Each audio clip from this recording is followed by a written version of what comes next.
చంద్రబాబు నాయుడు చివరికి చెప్పింది ఏంటంటే నిన్న ఈ సంవత్సర కాలంలో 10 లక్షల కోట్ల రూపాయలు పెట్టుబడులు వస్తే 8 లక్షల మందికి ఉపాధి కల్పించేస్తామని చెప్తున్నాడు నిన్న.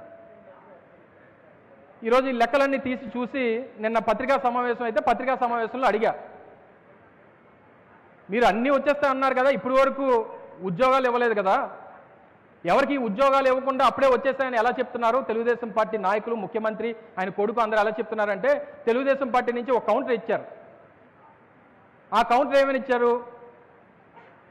పెళ్ళి అయిపోద్ది, శోభనం అయిద్ది, శోభనం రోజు పిల్లలు పుట్టేస్తారా అని అడిగాడు. ఎవడు శోభనం రోజు పిల్లలు పుట్టేస్తారా అని అడిగాడు. మరి నేను మంత్రిగా ఉన్నప్పుడు కూడా అదే అడిగాను కదా. ఏమడిగాను? నన్ను ఒక పత్రికా సమావేశం అవుతున్నప్పుడు ఎక్కడో బయట కార్యక్రమంకి వెళ్తే నన్ను అడిగారు, సార్ ఇన్ని లక్షల కోట్లు అన్నారు కదా, 13 లక్షల కోట్ల రూపాయలు పెట్టుబడులు అన్నారు కదా, ఎప్పుడు వస్తాయంటే కోడి గుడ్డు పెడుతుంది కానీ కోడిని పెట్టదు కదా అన్నా. మరి నేను చెప్పింది తప్పుందా?